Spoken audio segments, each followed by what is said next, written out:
Hello, hello, hello, hello, hello, hello, hello. Bonjour la famille, j'espère que vous allez bien. Le leader Jordan.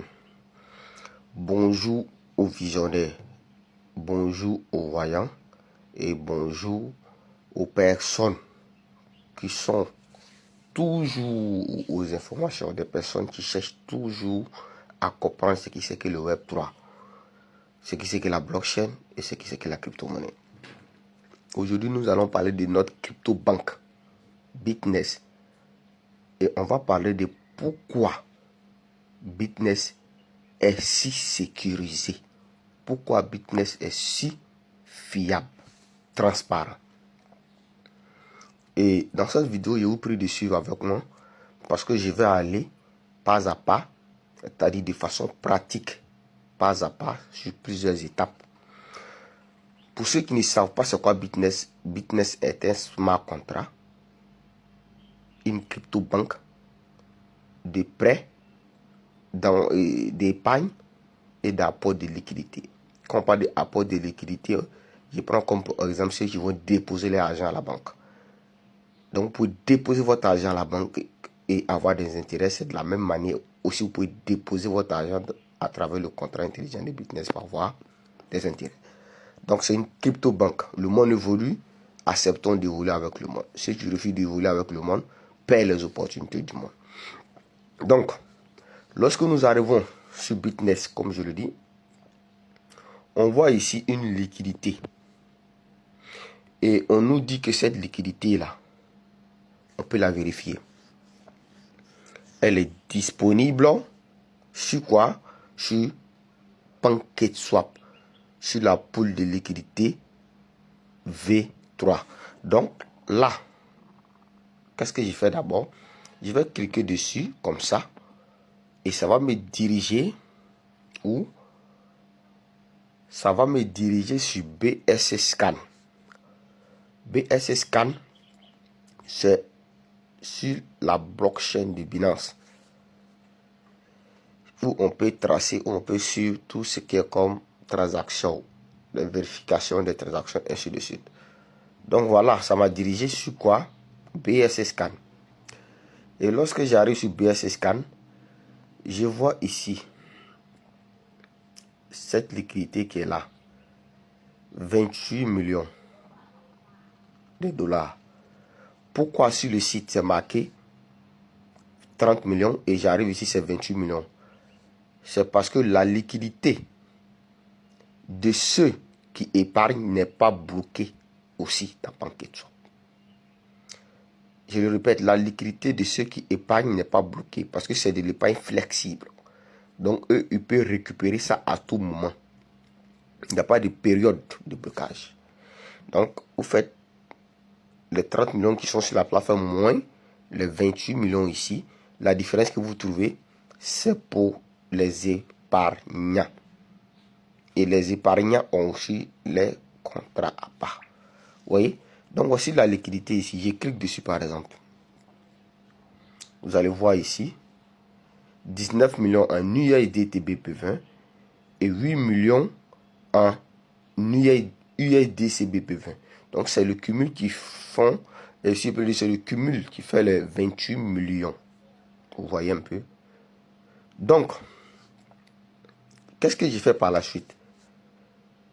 Je vais maintenant aller sur PancakeSwap pour pouvoir aller vérifier cette liquidité là-bas. Donc, je vais d'abord copier l'adresse que vous voyez ici. L'adresse de la liquidité. Qui est directement sur PancakeSwap, qui est directement bloqué sur PancakeSwap, comme on le dit. Donc, nous allons aller vérifier. Mais avant, je copie l'adresse de cette liquidité. Et je vais sortir à nouveau pour venir utiliser un VPN. Pourquoi j'utilise un VPN avant d'aller sur PancakeSwap? J'utilise un VPN parce que PancakeSwap ne passe pas ici en Côte d'Ivoire. Je ne sais pas pourquoi. Ça, c'est entre PancakeSwap et nos autorités. Donc, pour pouvoir aller sur PancakeSwap, je suis obligé de passer par un VPN. Donc, étant ici, je fais quoi? J'ai écrit PancakeSwap. Voilà. PancakeSwap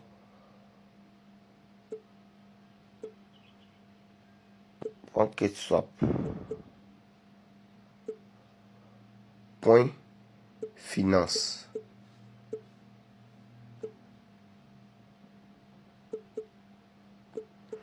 PancakeSwap point finance et je lance. Voilà. Je suis sur la plateforme PancakeSwap. Vous voyez avec moi. Et lorsque j'arrive sur la plateforme PancakeSwap, je regarde ici en bas. Earn, parce qu'on parle de liquidité. En bas ici, où c'est écrit Earn, c'est là que j'écris. Et je clique dessus. Et lorsque je clique dessus, je vois ici Farm Liquidity. Donc, lorsqu'on parle de vu qu'on parle de liquidité, donc c'est là que je dois cliquer sur Farm Liquidity. Et une fois cliqué dessus, vous allez voir que ça charge. Et voici toutes les liquidités qui sont disponibles, les différents paires de liquidités qui sont disponibles sur PancakeSwap. Mais moi, ce qui m'intéresse ici, c'est pourquoi? C'est pour Bitness. Et on dit que la liquidité se trouve dans le pool V3. Vous voyez ici, donc je clique sur V3. Et par la suite, ici, dans la barre de recherche, ici, je vais coller l'adresse de la liquidité que j'ai copiée là-bas. Donc je colle là. Et lorsque je colle, voilà automatiquement ici la liquidité qui sort. USDT, USDC. Le pair de trading USDT, USDC. Vous voyez? Donc je peux cliquer dessus comme ceci. Je clique dessus. Ça va charger. Et voici donc la liquidité ici. Voici la liquidité qui est bloquée ici. Lisez avec moi, hein. Ils ont dit Total Token bloqué, TVL. La valeur totale bloquée. 28 millions 400 et quelques mille là-bas. Donc, paire de trading USDT, USDC. Il y a USDT 19 millions 700 et USDC 8 millions 700. C'est la totalité qui font les 28 millions. Donc, voici comment on vérifie. J'ai vérifié, je vois que la liquidité est réellement disponible et c'est bloqué. Et lorsque cette liquidité est bloquée, ça n'appartient plus au créateur de Bitness, mais ça appartient à la communauté. Ce qui a été écrit et introduit dans le contrat, tant que ce n'est pas respecté, le contrat ne pourra rien exécuter. Donc, lorsque ton contrat ou bien ton apport va finir, que le contrat va exécuter pour que le paiement soit fait dans ton portefeuille. Merci. Et hormis ça, c'est pas possible de venir prendre une liquidité qui est bloquée ici sur ce DEX. Ceux qui ne savent pas prendre qu'il soit peut-être un DEX, DeFi, un échangeur décentralisé. Voilà. Donc là, on en a fini. On a vérifié cette liquidité là sur PancakeSwap. Maintenant, on dit l'adresse contrat de Bitness est renoncée. Ce n'est pas modifiable. Comment on fait réellement pour vérifier, pour prouver que c'est vraiment renoncé, ce n'est pas modifiable? Pour cela encore, je vais toujours dans Bitness ici. Non. Je retourne toujours dans Bitness.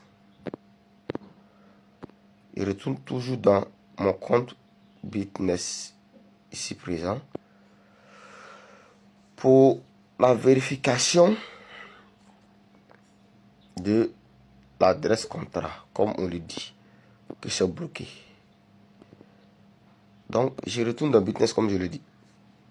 Je clique sur poursuivre quand même, ça c'est pas quelque chose de compliqué. Donc, une fois que je suis sur le compte ici, Bitness, je peux descendre, de scroll jusqu'en bas. Vous voyez ici où c'est écrit Bitness. En face, ils ont écrit plus. Je clique là. Je clique pour faire quoi? Je clique pour avoir accès aux différentes adresses des projets de Bitness. Voici l'adresse de Bitness Loop. Ici, l'adresse contrat Bitness Loop. L'adresse contrat de Bitness Saving. Bitness Loop, c'est l'adresse où on fait les apports de liquidité. Bitness Saving, c'est l'adresse qui contrôle, qui gère les emprunts, ceux qui viennent emprunter. Donc, vous voyez, c'est la même chose que Bitness Loop. Ce sont ces adresses qui sont où la liquidité est bloquée sur PancakeSwap et qui sont renoncées. Ça, c'est l'adresse de la monnaie qui sera émise encore un coup. Et ici, c'est l'adresse de l'épargne, Bitness Saving Box. L'épargne, vous voyez ici, c'est différent de l'adresse de l'apport de liquidité et de l'emprunt. Pourquoi c'est différent? Parce que lui, simplement, il n'est pas renoncé, comme je l'ai dit. C'est un épargne flexible où à tout moment, les gars peuvent récupérer les jetons, les argent. Donc, je vais copier ici l'adresse de Bitness Loop. Et lorsque je finis de copier, qu'est-ce que je fais? Je vais sur une plateforme qu'on appelle Défi. Une plateforme qu'on appelle Défi, DE.fi. Et je lance.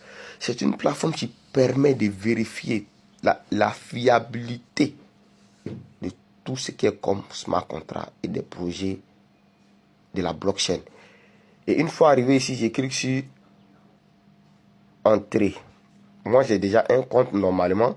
Donc, login. Si je n'ai pas de compte, vous devez créer un compte. Si je n'ai pas de compte, vous devez créer un compte. Vous comprenez? Quand vous cliquez sur login, vous allez voir, ils ont mis s'inscrire. Mais moi, j'ai déjà un compte, donc automatiquement, c'est connecté.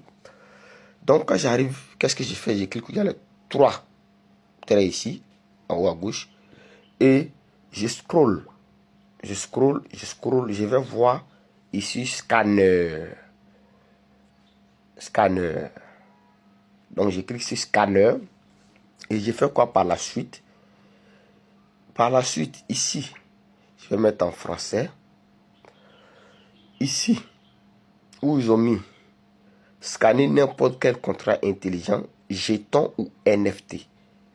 Donc, dans cette barre de recherche, je colle ici l'adresse de Bitness. Donc, qu'est-ce que vous voyez ici? Vous voyez ici Bitness. Je clique par la suite sur Bitness. Et ça va charger. Ça va charger. Et ça va charger. Ça va charger. Ça va faire tout ça comme de analyse. Ça va faire sortir tout ce qui se cache dans ce contrat-là. Tous les éléments qui se cachent dans ce contrat. Ce qui est bon comme ce qui n'est pas bon. Donc, ça continue de charger. C'est comme ça on vérifie un contrat intelligent. Peu importe le projet dont les gens vont venir vous parler. Pour dire c'est un smart contrat de rendement. Vérifiez d'abord que ce smart contrat en question dispose d'une pool de liquidité bloquée quelque part d'abord. Si ce n'est pas le cas, s'il n'a pas de pool de liquidité sur index, là ça craint. Vous comprenez? Si il n'a pas de pool de liquidité sur index, là ça craint. Donc ça sort score défi. Voilà, score défi. On ne tient pas trop compte de ce score défi là. Voilà, ce n'est pas ce qui est plus important. On cherche des éléments plus importants que ça. Donc ne vous fiez pas au score défi que vous voyez ici. Ça fait ce défi, tout ça, ne vous fiez pas à ça. Lorsque vous venez, vous cherchez l'essentiel. Je traduis toujours en français. L'essentiel, c'est quoi ici? L'essentiel, vous voyez, voilà, la date du déploiement, l'âge du contrat. Et ici, l'adresse du contrat, voici l'adresse du contrat de Bitness Loop. L'adresse du créateur, voici l'adresse du créateur. Et ce qui est important, c'est l'adresse du propriétaire. Propriétaire du contrat. Vous voyez, c'est 000, c'est-à-dire c'est nul, c'est renoncé. L'adresse a été renoncée. C'est adresse est nulle. Vous voyez. Propriétaire du contrat, c'est très important. Propriétaire du contrat, ça doit être renoncé, ça doit être nul. Vous voyez. Et lorsqu'on descend, on voit ici les éléments que vous voyez ici. Aucune fonction de retrait venue trouver. Aucun risque de réentrée n'a été détecté. Ainsi de suite. Vous voyez les éléments. Donc il y a absolument rien à signaler. S'il y avait quelque chose à signaler, vous allez voir ces éléments-là aller sortir quelque part en bas ici en vert, vert, vert, vert, vert, vert. Et ils vont expliquer les éléments qui sont à signaler, qui craignent, qui sont dangereux pour le contrat. Donc voici comment vérifier la crédibilité du contrat de Business Loop. Donc il ne peut plus modifier ce contrat-là. Du coup, le projet appartient à la communauté que nous sommes. Je vais encore aller prendre le contrat de Business Loop ici pour encore refaire la vérification. Ce contrat n'est pas un contrat de Business Loop, c'est un contrat d'un projet que j'ai étudié comme ça, où ils font les tapailles pour dire que c'est renoncé, mais ils oublient que c'est modifiable. Et lorsqu'ils modifient, ils vident la caisse. Donc, je recolle ici. Voilà, je vais toujours dans Scan. Et je vais toujours coller l'adresse de Business Loop. Ça sort automatiquement Business. Et vous allez voir encore que ils n'ont pas, Business n'a pas ces options-là. Ça n'a pas été signalé ici. Vous allez comprendre. Ça n'a pas été signalé. Les parties vert que nous venons de voir là n'ont pas été signalées ici. Je vais mettre toujours en français. Ne vous fiez jamais comme je lis au score défi. Donc vous voyez, les parties verts là n'existent pas. C'est-à-dire ces risques-là n'ont pas été signalés ici. Voilà.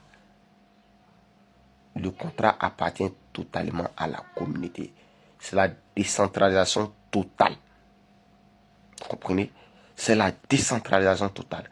Donc je viens de vous montrer comment vérifier un contrat intelligent qui est renoncé, mais qui est modifiable. Quand on dit renoncer qui est modifiable, c'est-à-dire c'est renoncé, mais on peut modifier et vider la caisse. Et un contrat qui est renoncé, mais qui n'est pas modifiable. Et il y a des contrats mais qui ne sont pas du tout renoncés. Je vais aller par exemple prendre le contrat de Business Saving Boss. Ici. Le contrat de ceux qui font l'épargne. Normalement, ça ne doit pas être renoncé. Pourquoi? Parce que les gars peuvent récupérer l'argent à tout moment. Ils déposent à la seconde, s'ils veulent récupérer aussi, ils récupèrent. Donc, ce contrat ne doit pas être renoncé. Vous voyez? Donc, je mets, ça sort tout Business, je clique dessus. Je clique dessus. Je clique dessus. Ok. Je clique dessus, ça va s'afficher. Ça, c'est le contrat de Business Saving Box. C'est-à-dire le contrat des épargnants. Et je le dis, je le répète, ça ne doit pas être bloqué. Parce que eux, ils récupèrent l'argent à tout moment. Ils déposent à la minute, ils récupèrent à la seconde. Ça dépend de lui. Voilà. Voilà. Ok, c'est pas renoncer exactement. Voilà. Donc, le contrat intelligent en question, le contrat du créateur et le contrat du propriétaire. Donc, ce n'est pas renoncer. Pourquoi? Parce que on doit récupérer, il doit récupérer l'argent à tout moment. Malgré même que ce n'est pas renoncé, il n'y a pas de vulnérabilité qui a été trouvée. Si on peut le dire, oui. Il y a un peu de vulnérabilité qui a été trouvée, ça c'est forcément. Pourquoi? Parce que ce n'est pas renoncé. Donc, ça ne doit pas être renoncé parce que c'est un épargne flexible. Ils doivent récupérer l'argent à tout moment. Donc, ça, c'est tout à fait normal. Donc, famille, en réalité, voici comment vérifier un contrat intelligent pour ne pas vous faire avoir.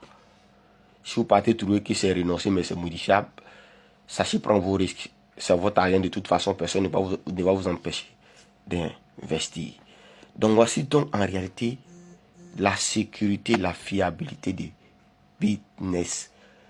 Pourquoi Business est si sécurisé?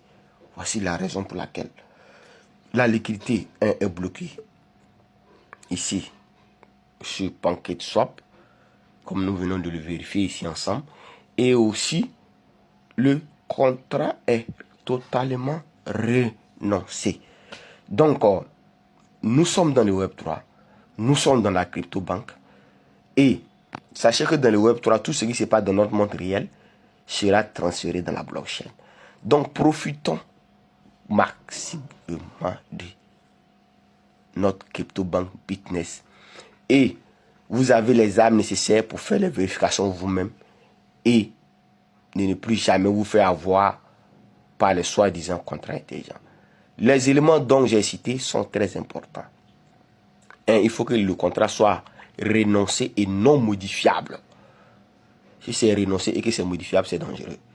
Et de deux, ce contrat en question-là doit avoir une liquidité bloquée sur un échangeur décentralisé appelé DeFi, où il n'y a pas contrôle des humains dessus. Si ce n'est pas le cas, c'est aussi dangereux. Et Bitness remplit toutes les conditions. Donc, sachez que Bitness, c'est un projet et ça n'a même pas encore commencé. Pourquoi? Parce qu'il y aura les échangeurs centralisés comme décentralisés. Ils auront les portefeuilles. Donc, construisons ensemble Bitness et travaillons ensemble